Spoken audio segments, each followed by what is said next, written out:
রাজ্য জুড়ে ধর্মীয় প্রতিষ্ঠান থেকে লাউডস্পিকার খোলার ইস্যুতে চর্চা অব্যাহত। এরই মাঝে বড় খবর উঠে আসছে হাইকোর্ট থেকে।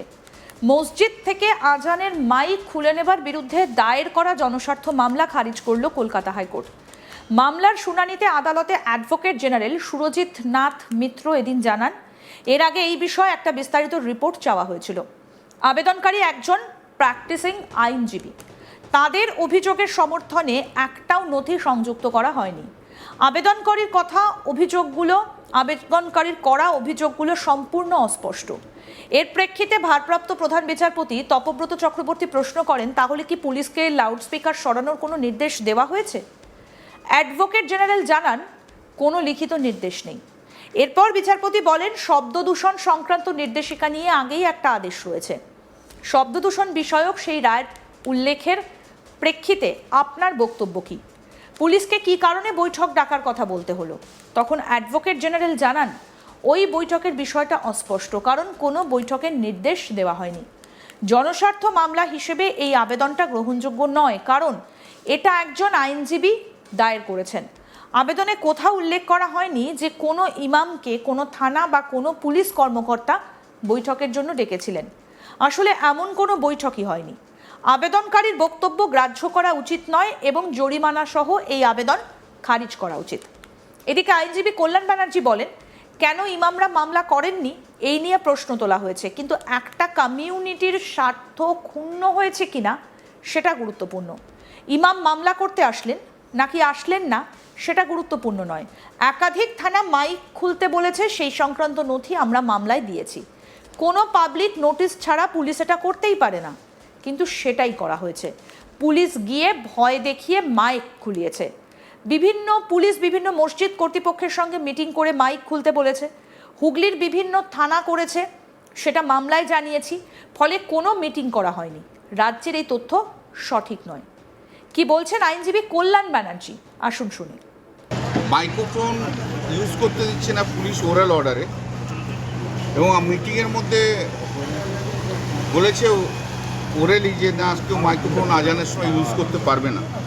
আর আমাদের বক্তব্য ছিল যে আমরা সামনে রাখলে হয়, সাউন্ড ডেসিবেল যা আছে, আইন আছে, সেই অনুযায়ী আমরা এটা করতে পারি। অ্যাডভোকেট জেনারেল যেটা কোর্টে বলেছে সেটা হচ্ছে যে না, এরকম কোনো ওরাল অর্ডার দেওয়া হয়নি। ওরা কোনো সরকার থেকে কোনো ওরাল অর্ডার দেয়নি, পুলিশ কোনো ওরাল অর্ডার দেয়নি, এটা কথাটা বলেছে। তো এবং কোর্ট বলেছে যে এই যে যা কিছু আছে ওরাল, তার তো কোনো প্রমাণ নেই, ওরালের তো কোনো প্রমাণ হতে পারে না। তাই জন্য আমাদের পিটিশনকে ডিসমিস করেছে যে ওরাল আছে, সবই ওরাল, সেখানে ডিসমিস করেছে। তা আমি বলছি যে এরপর থেকে কোনো মসজিদে কোনো মাইক খুলবেন না, পুলিশ ওরাল অর্ডার দিলে কেউ খুলবেন না। আর পুলিশ এসে মসজিদে ঢুকে বললে আপনারা কমপ্লেন লজ করুন, সেই পুলিশ অফিসারের নাম রাখলে। মাইকটা ধরো না। এই সরকার এমন একটা করছে, শুভেন্দু অধিকারী মুখে বলে দিচ্ছে, কোনো পাবলিক নোটিশ দেয় না, আর পুলিশকে দিয়ে ইমপ্লিমেন্ট করে। সেই জন্য ওরাও এসে কোর্টে বলছে না, আমরা কোনো অর্ডার দিইনি, কোনো পুলিশ যায়নি, এটা ওদের বক্তব্য। তাই আমারও বক্তব্য যে যেখানে আছেন কেউ পুলিশের কথাতে, মুখের কথায় কিছু শুনবেন না। যেমন আজান চলছিল সেমনি আজান চালাবেন। যা যা নোটিফিকেশন অনুযায়ী, আইন অনুযায়ী যে ডেসিবেল আছে, সেই ডেসিবেল অনুযায়ী আপনারা আজান করবেন। কিন্তু ওরালি কেউ বললো, কে থানার বড়বাবু বললো, ছোটবাবু বললো, বা পুলিশ এলো বলো বন্ধ করবেন, কেউ বন্ধ করবেন না। যদি বন্ধ করতে হয় তাহলে বলবেন লিখিত অর্ডার দিন, তারপর হবে। যদি সিজ করতে আসে বলবেন লিখিত অর্ডার দিন, তারপর হবে। আর যেখানে যত মসজিদ আছে সেখানে পুলিশ গেলেই আপনারা একটা করে রিটিন কমপ্লেন করবেন, তারপর আসবেন, তারপর দেখছি। আমাদের প্রতিনিধি মানস নস্কর কি প্রতিবেদন তুলে ধরলেন, শুনবো। রাজ্যের কোনো লিখিত নির্দেশ না থাকা সত্ত্বেও মসজিদগুলো থেকে, রাজ্যের প্রায় 4000-এর বেশি মসজিদ থেকে মাইক খুলে নিয়েছে পুলিশ। এই অভিযোগে কলকাতা হাইকোর্টে দায়ের হয়েছিল জনস্বার্থ মামলা। সেই মামলা আজকে ভারপ্রাপ্ত প্রধান বিচারপতি তপব্রত চক্রবর্তী ও বিচারপতি অতরূপ বন্দ্যোপাধ্যায়ের ডিভিশন বেঞ্চ সেই মামলা আজকে খারিজ করে দিয়েছে। ডিভিশন বেঞ্চ জানিয়েছে যে যেহেতু কোনো লিখিত নির্দেশ নেই, পুরোটাই মৌখিক বা একটি বিষয়, ফলে আদালত সেই বিষয়ে কোনো নির্দেশ দেবে না, সেই জন্য সেই মামলা, তার বিরুদ্ধে দায়ের করা মামলা খারিজ করছে কলকাতা হাইকোর্ট।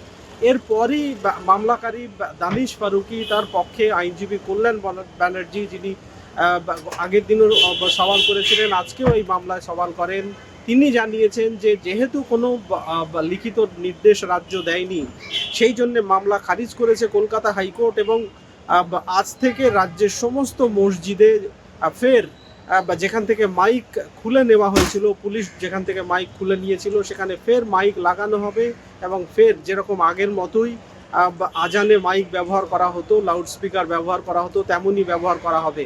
শুধুমাত্র শব্দ দূষণ যাতে না ছড়ায়, শব্দ মাত্রা যাতে নির্দিষ্ট ডেসিবেলের মধ্যে থাকে, আদালতের আগের নির্দেশ, পুরনো 1999 সালের নির্দেশের মতোই যাতে ডেসিবেল মেনে সেই মাইক বাজানো হয়, বা সেটা সমস্ত মসজিদ কর্তৃপক্ষ দেখবে।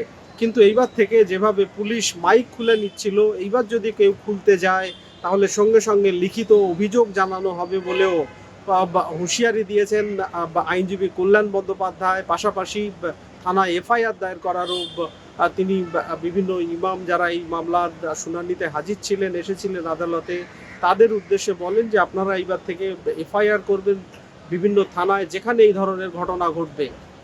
মামলাকারী কল্যাণ বন্দ্যোপাধ্যায়, দানিশ ফারুকি, তার পক্ষে কল্যাণ বন্দ্যোপাধ্যায় জানিয়েছিলেন যে রাজ্য সরকার মৌখিক ভিত্তিতে, এই রাজ্য সরকারের একটা নতুন তালিকা হয়েছে, কোনো বিষয়ে লিখিত কোনো নির্দেশ না দিয়ে রাজ্যের মুখ্যমন্ত্রী মৌখিকভাবে এক একটা বিষয় ঘোষণা করছেন এবং রাজ্য পুলিশ সেগুলোকে কার্যকর করছে, ইমপ্লিমেন্ট করছে।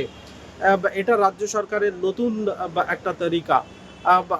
রাজ্যে প্রায় 4000-এর বেশি মাইক, আজান দেওয়ার যে মাইক, মসজিদ থেকে খুলে নেওয়া হয়েছে এবং হুগলির বিভিন্ন মসজিদে সেখানে থানা থেকে গিয়ে ইমামদেরকে মিটিং ডেকে জানানো হয়েছে যে মসজিদ থেকে মাইক খুলে ফেলতে হবে এবং সেই সংক্রান্ত নথিও তারা আদালতকে দিয়েছেন বলে জানান। তা সত্ত্বেও রাজ্যের অ্যাডভোকেট জেনারেল তিনি জানান যে মামলাকারী যিনি আইনজীবী একজন, তিনি যেভাবে একটি জনস্বার্থ মামলা দায়ের করেছেন তার জন্য তার বিরুদ্ধে তাকে ফাইন করা উচিত। তিনি মামলায় কোথায় কোন বা থানা বা এই মাইক খুলেছে বা কোথায় কোন বৈঠক হয়েছে সেই সংক্রান্ত বিস্তারিত নথি বা কোনো রকম নথি মামলায় দেওয়া হয়নি। কিন্তু আইনজীবী কল্যাণ বন্দ্যোপাধ্যায়ের দাবি একাধিক মসজিদে মিটিং ডাকা হয়েছিল এবং তারপরে পুলিশ মাইক খুলতে বলেছে, সেই সংক্রান্ত বক্তব্য তারা আদালতকে জানিয়েছে, মামলায় জানিয়েছে। তা সত্ত্বেও রাজ্যের পক্ষ থেকে বলা হয় যে মামলাকারী তিনি যেহেতু কোনো ইমাম নন বা তিনি একজন আইনজীবী, তিনি এই মামলা করতে পারেন না। পাল্টা কল্যাণ বন্দ্যোপাধ্যায়ের বক্তব্য যে রাজ্যের বিরোধী দলনেতা শুভেন্দু অধিকারী যখন বিরোধী দলনেতা ছিলেন, বর্তমানে মুখ্যমন্ত্রী, সেই সময় তার একের পর এক মামলা, তরুণজ্যোতি তিওয়ারি তিনি মামলা করেছিলেন তার পক্ষে এবং সেই মামলা আদালত গ্রহণ করেছিল এবং একের পর এক শুনানিও হয়েছিল। তাহলে সেই মামলা যদি গ্রহণযোগ্য হতে পারে, তো এখন একজন আইনজীবী যখন মামলা করেছেন সেই মামলা কেন গ্রহণযোগ্য হবে না? এই প্রশ্ন তোলেন কল্যাণ বন্দ্যোপাধ্যায়। কিন্তু পাল্টা রাজ্যের অ্যাডভোকেট জেনারেল তিনি জানান যে আদালতের প্রশ্নের পরিপ্রেক্ষিতে তিনি জানান যে রাজ্য এই ধরনের কোনো লিখিত নির্দেশ দেয়নি, কোনো রকম বৈঠক ডাকারও নির্দেশ দেওয়া হয়নি, পুরোটাই অস্পষ্ট এবং সেই সংক্রান্ত কোনো নথিও নেই। আদালত দুই পক্ষের বক্তব্য শোনার পর পুরো বিষয়টাই যেহেতু মৌখিক, সেই জন্য এই মামলা খারিজ করে দিয়েছে। আরও আপডেট পেতে দেখতে থাকুন আজ তাক বাংলা, সাবস্ক্রাইব করুন।